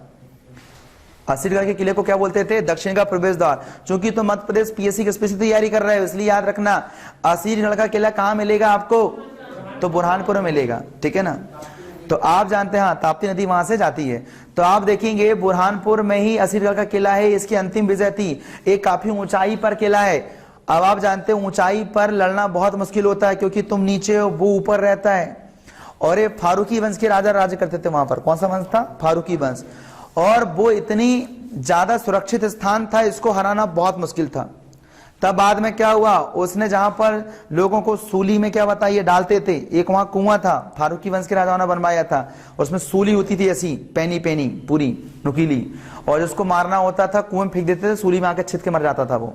अब वहीं पर गेट होता था कि डेड बॉडी निकालने के बाहर फेंक दिया जाए तो बदबू मारेगी, तो उसी गेट से घुसे थे कौन बताइए, इनके सेनापति और सैनिक लोग घुसे थे, तब ऊपर चढ़े, तब इनको मारे। इस प्रकार कहा जाए छल कपट से जीता था कौन, धोखा देकर, अकबर। अंतिम विजय थी, इसके बाद उसने युद्ध नहीं लड़ा। ठीक है, तो 1601 में इसने असीरगढ़ के किले पर आक्रमण किया, ये इसकी अंतिम विजय थी। पेपर में एग्जाम में आता है क्वेश्चन। ठीक है, बाद में आप जानते हैं बंदे की अतिसार अर्थात दस्त होने की वजह से क्या बताया, इसकी मृत्यु के इलाज नहीं हो पाया इसको। ठीक है, अतिसार रोग की वजह से इसकी मृत्यु हो गई। अब कौन बनेगा बताइए राजा? जहांगीर। हाँ, अब बताओ जहांगीर। ठीक है, ठीक है, इनसे जुड़ी रचनाएं आपको पता होना चाहिए। आईने अकबरी और अकबरनामा याद कर लीजिएगा। ठीक है, और नवरत्नों को तो बस एक बार ध्यान रखना, तानसेन, अबुल फजल, टोडरमल मैंने बता दिया आपको थोड़ा थोड़ा। अबुल फैजी अबुल फजल का भाई था बेटा ना, अबुल फजल का भाई कौन था? अबुल फैजी था ना। चलिए, अब यहां पर हम बात करेंगे बीरबल का भी ध्यान रखना थोड़ा सा। बीरबल कहानी सुनते होंगे, महेश दास। ठीक है, चलिए आ जाइए बेटा सलीम जहांगीर। ठीक है, जहांगीर के बारे में अगर हम बात करें प्रॉपर, तो जहांगीर के समय में, ठीक है, मुगल एम्पायर का विस्तार नहीं हो पाया। जितना उसको रियासत में मिला था अपने पिता से, उतना ही रहा। लेकिन आप जानते हैं इसके कामकाज थोड़े सही नहीं थे। रीजन क्या है? उसका दिमाग ज्यादा पीने में लगा रहता था, बहुत पीता था ये। हाँ, और क्या पिएगा? पानी, है ना। आगे तो आप जानते हैं जहांगीर, ठीक है, जहांगीर जब राजा बना, ठीक है, तो हुआ क्या, जहांगीर की जो पहला विवाह हुआ था, ठीक है ना, वो हुआ था किसके साथ बताइए? जगत कोसाई के साथ। ठीक है ना, तो जगत कोसाई ने आत्महत्या कर ली थी। उसकी वजह मालूम है क्या? इसके पीने की वजह से, समझ रहे हो। फिर बाद में इसका विवाह किससे हुआ? मान सिंह, जो उसका नवरत्न था, उसकी बेटी मानवाई से इसका विवाह करवाए, तभी नहीं मानता था ये। फिर पता नहीं इसने खुद मनपसंद का विवाह किया। और आप जानते हैं इसका जो अकबर का सेनापति था आसफ खां, ठीक है ना, तो आसफ खां जब घर आता था तो आसफ खां की मम्मी, क्या नाम था उसका नाम?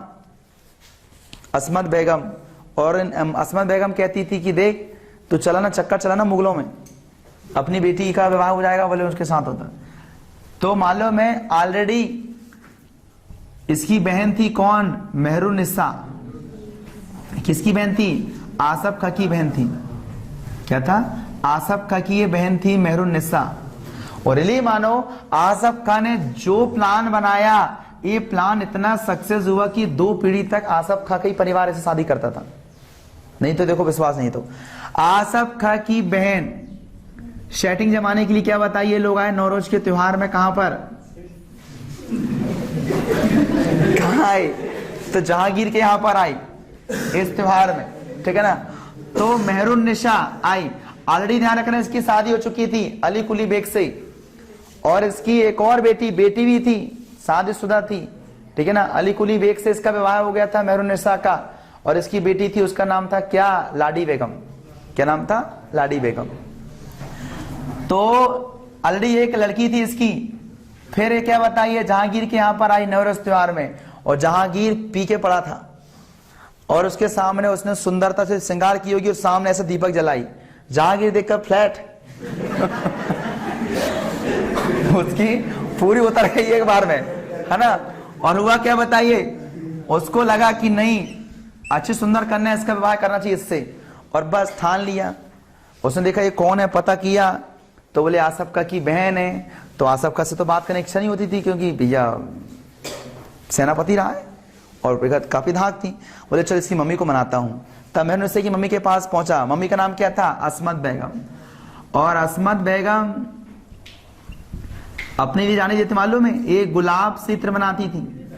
गुलाब से, ध्यान रखना, इत्र बनाने की इन्होंने विधि खोजी थी, असमत बेगम। और आप जानते हैं मेहरुन्निसा के पिता क्या आएगा यहाँ पर? मिर्जा ग्यास बेग। ठीक है, मिर्जा ग्यास बेग को ही बाद में जाकर ये उपाधि कौन सी देता है? एतमात उद्दौला। उपाधि कौन सी है? एतमात उद्दौला की उपाधि दिया था। ठीक है, ये थोड़ा ध्यान रखना, एतमात उद्दौला मिर्जा ग्यास बेग की उपाधि है बेटा। किसने दिया था? जहांगीर ने दिया था। ठीक है, तो आप जानते हैं गया जहांगीर असमत बेगम के पास। बोले आंटी, बोले मेरे को मेहरुन्निसा पसंद आ गई है। बोले बेटा सुन तो ले। बोले क्या सुना? बोले शादीशुदा है। बोले पति जिंदा तो नहीं? बोले मर गया, चल जाएगा। बोले सुन तो बेटा लड़की भी है, चल जाएगा। इस प्रकार आप जानते क्या हुआ? असमत बेगम से कहने पर क्या हुआ? राजी हो गई। इसने भी सोची मन में बेटा उसी की तो हम आए हैं। तो मेहरुन्निसा का विवाह किससे हो गया? जहांगीर से हो गया।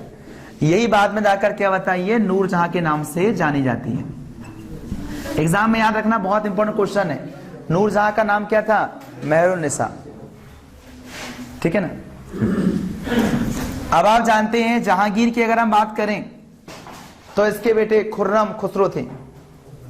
क्या थे? खुर्रम खुसरो। तो आप जानते हैं इसी खुसरो ने बाद में जाकर क्या होता है? विरोध करता किससे? अपने पिता से ही, दक्षिण में। और किसके ऐसा माना था, किसके कहने पर करता है? तो सिख धर्म के 5वें गुरु अर्जुन सिंह के कहने पर करता है। ठीक है ना। तो आप जानते हैं अर्जुन सिंह पर आरोप लग जाता है कि ये अपने इस बेटी की सहायता से क्या कर रहा है? विद्रोह करवा रहा है। बाद में यही जहांगीर क्या होता है? अर्जुन सिंह को फांसी में लटका देता है। समझो, अर्जुन सिंह को फांसी में लटकाया किसने था? तो जहांगीर लटकाया था। उसकी वजह क्या है? खुसरो के विद्रोह में उसने साथ दिया था। ठीक है ना। और आप जानते हैं, ठीक है ना, इसी खुसरो के साथ एक और इनका बेटा था, और था शहरयार। ठीक है, काम की नहीं है। इसी खुसरो का विवाह किससे करवा दिया था मालूम है? इसने लाडी बेगम से। इतना खतरनाक, देखो ना। मेहरुन्निसा की बेटी कौन थी? लाडी बेगम। ठीक है ना। और ऑलरेडी क्या बताइए, जगत गोसाई का बेटा कौन था? आपका खुसरो। उसको लगा कि चलो घर में कर लेते भाई बहन शादी, कोई दिक्कत नहीं। तब इधर भी मम्मी पापा की शादी, उधर बेटा बेटी की शादी हो गई। ऐसे गैमलर आदमी थे। ठीक है। तो आप जानते हैं क्या हुआ? नूरजहां को बाद में लगा कि इसकी आदत सब बढ़िया है, बस इसकी आदत है पीने की। तब इसने बोला एक काम करो जहांगीर महाराज, आप पीना छोड़ो, खाना स्टार्ट करो। तब इसने कहा पीना छोड़ दो, तंबाकू खाना स्टार्ट कर दो, तंबाकू में नशा होता है। तब क्या हुआ? अब इस समय क्या हुआ? जहांगीर जब खाने लगा तंबाकू, तो तंबाकू की खेती कौन करते थे? पुर्तगाली। तो पुर्तगालियों के साथ इसके काफी अच्छे रिलेशन हो गए। क्यों? पीने वाले की, खाने वाले की अटूट दोस्ती होती है, अटूट। समझ रहे हो ना। इस प्रकार क्या बताइए, पुर्तगालियों को इसमें एंट्री करने को अच्छा मिल गया। वैसे तो अकबर के समय पुर्तगाली लोग अच्छे एंट्री करते थे, इनके क्षेत्र में अच्छी दोस्ती थी इन लोगों की, लेकिन यहाँ पर तंबाकू की वजह से इनका थोड़ा और बढ़ गया। उसी समय आप जानते हैं जहांगीर के समय में भारत देश में अंग्रेज भी आ गए थे। अंग्रेज तो पहले आ चुके थे, लेकिन व्यापार करने के लिए 1608 से उनकी यात्रा हुई। तो पहली बार क्या बताइए, रियायत लेने के लिए, अधिकार पत्र लेने के लिए, व्यापार की अनुमति लेने के लिए जो पहला शख्स आया जहांगीर के दरबार में, ये चारों शख्स याद रखना बेटा, उसका नाम था क्या? पहले का नाम कैप्टन हॉकिंस। इसको बोलते विलियम हॉकिंस या कैप्टन हॉकिंस बोल दो। ठीक है, क्या आएगा? Captain Hawkins. ठीक है ना। उसके बाद दूसरा कौन आया था? सर थॉमस रो। यहां डिटेल में जाऊंगा क्या क्या बात हुई थी वो सब नहीं जाऊंगा मैं। फिर आया था एडवर्ड टेरी, एडवर्ड टेरी, और क्या आया था? William Finch. ये चारों के नाम याद रखिएगा। ठीक है ना। कैप्टन हॉकिंस, ठीक है, sir Thomas Roe, Edward Terry और विलियम फिंच, ये 4 अंग्रेज थे जो जहांगीर के दरबार में आए थे अनुमति लेने के लिए, एक के बाद बैक टू बैक। ठीक है, तो आप देखेंगे ये 4 लोगों का याद रखना, कई बार एग्जाम में आता है निम्नलिखित में से आपके जहांगीर के काल में कौन नहीं आया था, तो 4 में से 3 कोई देगा, कोई भी एक गड़बड़ कर देगा। ठीक है, तो याद होना चाहिए।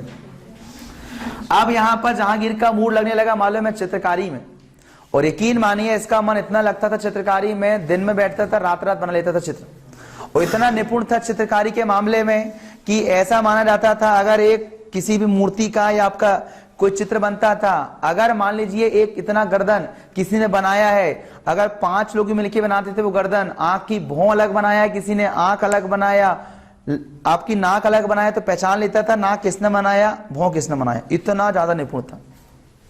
ठीक है ना, तो इसीलिए फिर क्या हुआ, यहां पर हम देखेंगे तो चित्रकारियों का यहां पर स्वर्णिम काल मानते इस युग को, किसके लिए, चित्रकारी के लिए। तो जहांगीर का काल क्या माना जाता है, चित्रकारी का स्वर्णिम युग माना जाता है। इसके काल की सबसे अच्छी घटना जहां इसे जाना जाता है जिसके लिए, वो है न्याय का जंजीर। आप जानते हो न्याय का प्रसिद्ध जंजीर इसने लगवाया कहां पर, जो सासाराम क्षेत्र है, साहबुर्जी में 2 खड़ी चट्टान थी बिहार वाले भाग में। ठीक है ना, वहां पर उसने आड़ा करके क्या बताई है, जंजीर लगवाई। वो न्याय की जंजीर ऐसी थी जिसके साथ अन्याय होता था वो जन सुनवाई जैसा होता था, कहा जाए तो जैसा अपने होता ना, हर मंगलवार को आ जाइए, जिसको जो प्रॉब्लम है विभाग से आ जाइए, बात करेगा। तो यहाँ पर न्याय की जंजीर लगवाने का मतलब था कि जनता से सीधा मेरा क्या हो, संवाद हो पाए। जैसे करते हैं ना हमारे आईएएस अधिकारी कलेक्टर लोग करते हैं क्या, अगर मान लीजिए वो तो जनता के सामने कभी जाते नहीं है, लेकिन जनता परेशान है, उनको कौन परेशान कर रहा है, क्या हो रहा है, काम हो रहा नहीं हो रहा है, क्या करते हैं वो सीधे फेस करते हैं अपने, आ जाइए जन सुनवाई के लिए। तो न्याय की प्रसिद्ध जंजीर लगवाई थी, ये थोड़ा सा ध्यान रखना।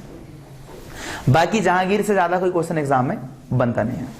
ठीक है, अब हम देखेंगे बाद में जाकर यही खुर्रम क्या होता है, अहमदनगर विजय होता है। अहमदनगर में जब युद्ध जीतता है कौन, खुर्रम, तब इसी खुर्रम का नाम बाद में जाकर क्या पड़ता है, शाहजहां।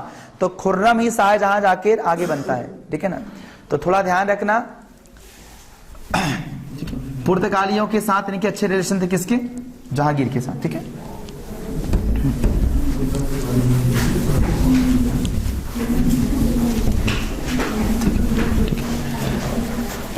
तो ये क्या बताइए, जहांगीर, हल्का हल्का पढ़ लो, पर्याप्त इतना।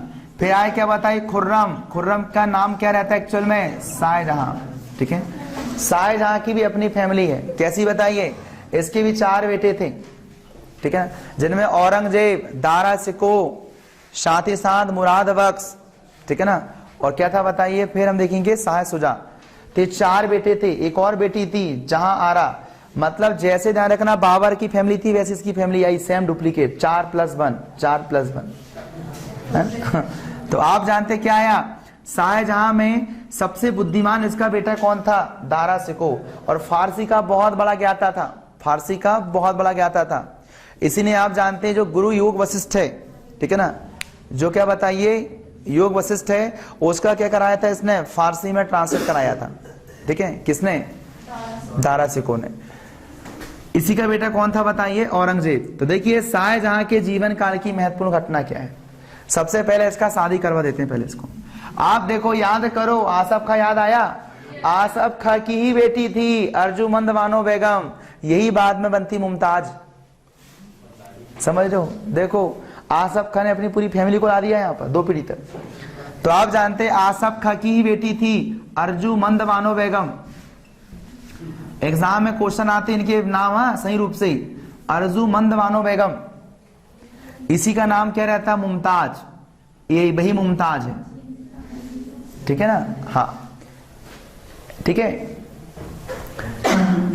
अब आप जानते हो ऐसा माना जाता है कि इसी मुमताज की, ठीक है ना, ठीक है, आप जानते हैं ये 14वें नंबर के बच्चों को जन्म दे देती कहां, बुरहानपुर में, कहा असीरगढ़ के किले में। ये वही अकबर की अंतिम विजय थी। असीरगढ़ के किले में अपने 14वें नंबर के बच्चे का जन्म देते समय इसकी मृत्यु हो गई और इसको वहीं पर दफना दिया गया, अर्जुमंद बानो बेगम को। और फिर आप जानते हो इसके सपने में आती थी वो, देखो तुमने बोले थे, प्रॉमिस किए थे मेरी याद में कुछ बनाओगे, अभी तक नहीं बनाए हो। तब क्या हुआ, उसको वहां से उखाड़ कर लाया गया, और उखाड़ को लाने के बाद क्या बताओ, उसको आगरा में दफनाया गया, और आगरा में दफनाने के बाद फिर बोले जाओ ईसा अल्लाह खा, उस्ताद अहमद लाहौरी जाओ और अच्छी सी इमारत देख कर आओ। तब वो लोग कहाँ आए थे पता है? एतमाद उद्दौला के मकबरा को देखा, बोले भाई इसका मेहराब बहुत अच्छा है। और फिर हमारे मांडू में आए असरफी महल देखने के लिए। मांडू का असरफी महल भी बहुत अच्छा है, आपको बता दूं, इसकी तुलना दमिश्क की मस्जिद से होती है, बहुत इंपॉर्टेंट है मांडू का असरफी महल। तो ये जो उस्ताद अहमद लाहौरी जिसने वास्तुकार था, किसका था? अरे ताजमहल करे, हाँ, और साथ में ईसा अल्लाह खा। तो इन लोगों ने क्या देखा? एतमादुल्लाह का मकबरा देखा और साथ में ये असरफी महल देखा। इसके बाद कहा चलो हम डिजाइन करते हैं। तब इन लोगों ने डिजाइन किए थे किसको? ताजमहल को। ठीक है, तो आप जानते हैं ताजमहल इसी ने बनवाया था। ठीक है, किसकी याद में? मुमताज की याद में। ठीक है, चलिए अब हम देखेंगे शाहजहां को और क्यों जाना जाता है। तो आप जानते हैं स्थापत्य कला के लिए जाना जाता है। इस समय बहुत सारे इमारतों का निर्माण हुआ। दिल्ली का लाल किला, दिल्ली की जामा मस्जिद, ठीक है ना, ये बड़े बड़े इंपॉर्टेंट चीजें हैं। दिल्ली की जामा मस्जिद, दिल्ली का लाल किला, ये ताजमहल, तीनों ब्रांडेड चीजें देखो आपने।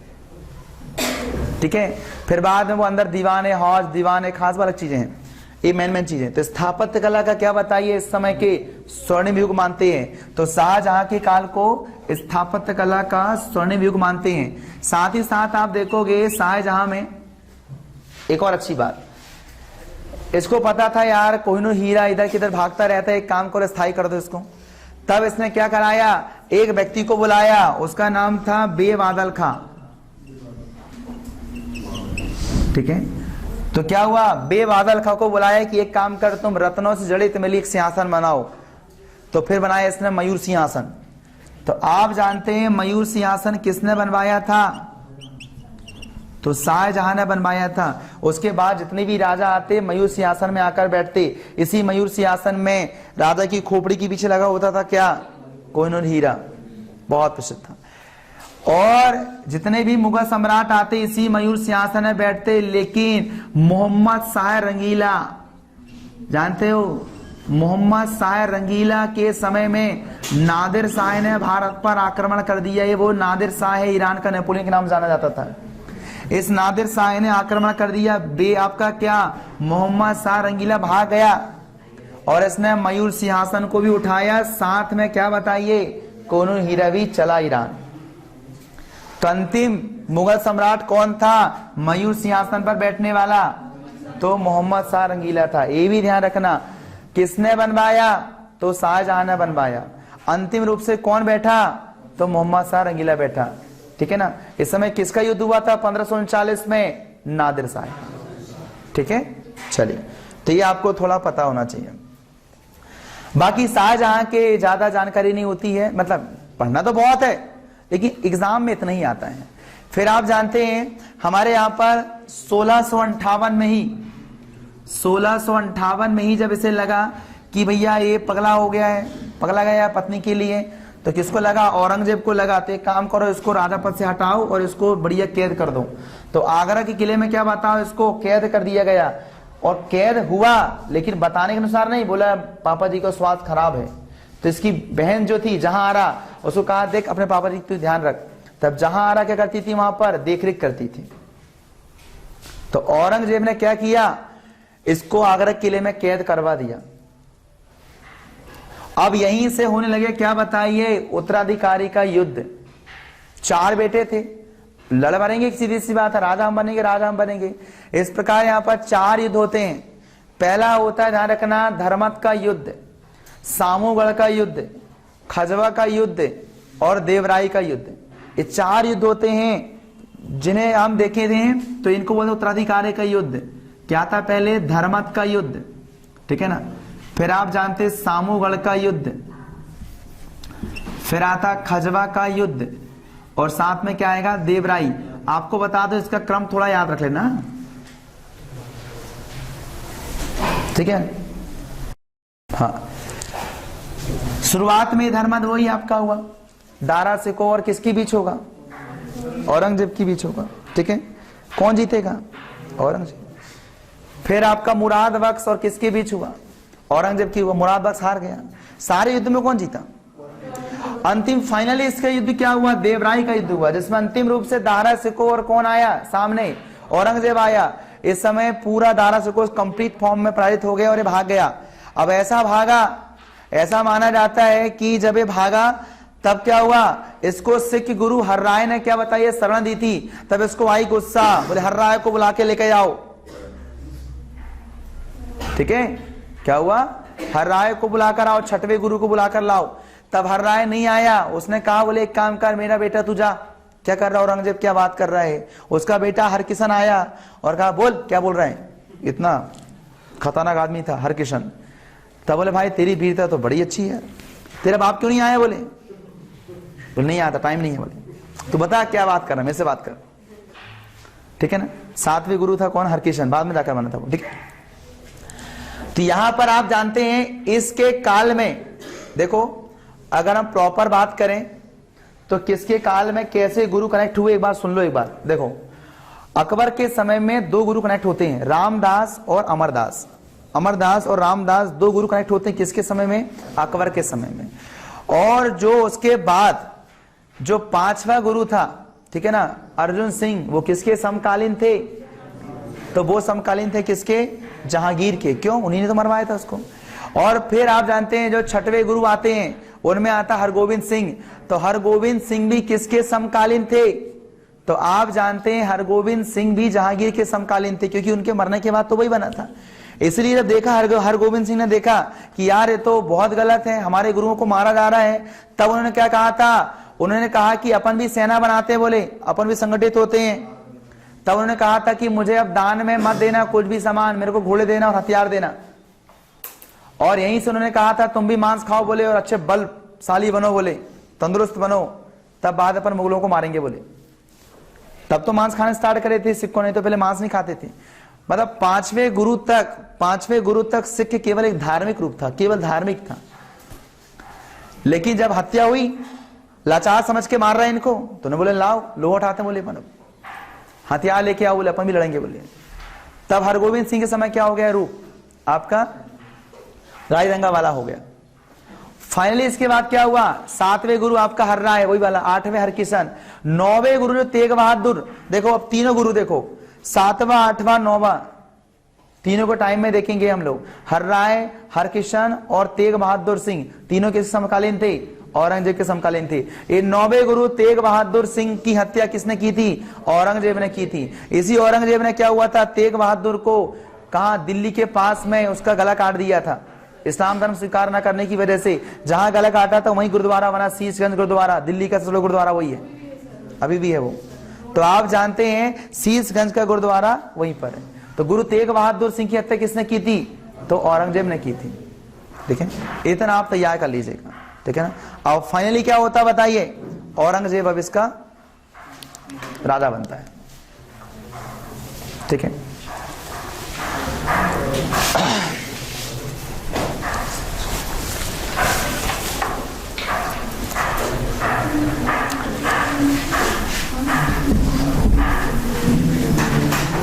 और इसके बाद आप लोग क्या करिएगा, जितने भी पुराने क्वेश्चन हिस्ट्री में बने हुए हैं, है ना, आप एक बार स्तर नाप कर देखना। जो आप पढ़ रहे हैं, ठीक है ना, उतने ही लेवल के आएंगे, उतना ही कवर करना आप, ठीक है ना। क्योंकि लगभग मेरे हिसाब से अगर देखा जाए अभी तक हिस्ट्री में देखा जाए 3-4 क्वेश्चन, अधिकतम आए तो 5 क्वेश्चन, है ना। तो 4-5 क्वेश्चन ही आते हैं, तो वो भी ऊपर से आते हैं। तो पहले मैं आपको एक हल्के टाइप के क्वेश्चन कवर करा दूं, और जब मैं आपको टेस्ट सीरीज दूंगा तो टेस्ट सीरीज के समय जो काफी कठिन क्वेश्चन आएंगे, जो इंपॉर्टेंट हैं, एग्जाम के हिसाब से आते हैं, और उसको अलग लेवल में कवर करना होता है। तो आपका एक ओवरव्यू तरीके से आपका क्रैश कोर्स तैयार हो रहा है पूरा आपका हिस्ट्री का। और जो आपको क्या होगा, क्वेश्चन कठिन वाले आएंगे वो टेस्ट सीरीज के दौरान मैं आपको डिस्कस करा दूंगा, ठीक है। तो आपका पूरा हिस्ट्री कंप्लीट हो जाएगा। उतना आपको तैयार करना, आपका हिस्ट्री क्वेश्चन गलत नहीं होगा, ठीक है। नहीं तो आप पुराने क्वेश्चन मिला के देख लें, इतना अगर तुमने पढ़ ली इतने में से काम चल जाएगा आपका, ज्यादा कुछ नहीं आता है ना। पुराने अगर हिस्ट्री के क्वेश्चन पर नजर डाल दें हम लोग, पुराने वाले मान लीजिए, किसी को याद है क्या क्या आया था? पहला आया था वो गाजी मलिक किसे कहते हैं, एक आया था क्या बताइए, अब्दुल रज्जाक किसके साथ, नहीं निकोली कोंटी आया था, निकोली कोंटी वाला आया था। देखो सब बताया हूं मैंने, देवराय प्रथम के समय में आया था। देवराय प्रथम के समय में क्या बताइए आपका, निकोली कोंटी, और देवराय द्वितीय के समय क्या आया था, अब्दुल रज्जाक। यही क्वेश्चन, ठीक है ना। और फिर इसके बाद हम देखेंगे तो और हिस्ट्री क्वेश्चन कौन सा आया था, हाँ ठीक है ना, चौथा नहीं लगा, नहीं जहांगीर का बचपन का नाम, या वो पूछा होगा उसने, क्या पूछा था, शाहजहां का नाम क्या था, शाहजहां का नाम क्या था, तो खुर्रम महाराज बता दिया मैंने आपको, है ना। एक क्वेश्चन और शेरशाह सूरी कौन सा, सासाराम का मकबरा बता, शेरशाह सूरी का। और बस वो पूछा था हाँ किसका उपवेद है, हाँ तारे तो ये तो पढ़ाया मैंने सारे, तो हाँ कौन सा ब्राह्मण ग्रंथ इस टाइप में ना, सब पता है वो तो मैंने आपको।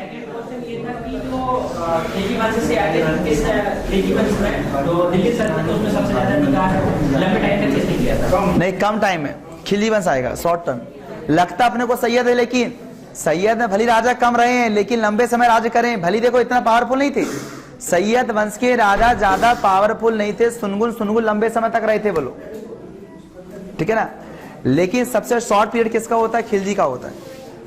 बस मतलब 5 क्वेश्चन आए, देखो 5 कितने सिंपल थे, तो मुझे लगता है इतना दिमाग लगा के पढ़ना पड़ेगा आपको, हो सकते नहीं है सब करने के। हाँ सासाराम में वो, तो मेरे हिसाब से नहीं लगेगा इतना, आपने को पढ़ना पड़ेगा उसके क्वेश्चन के अकॉर्डिंग। तो क्वेश्चन का लेवल भी देखिए हिस्ट्री आपको बता दूं, अगर इसी लेवल में अगर तुम पढ़ोगे, हिस्ट्री काफी डेप्थ है जानते हो, लेकिन जितने क्वेश्चन की डिमांड है उतना पर्याप्त है।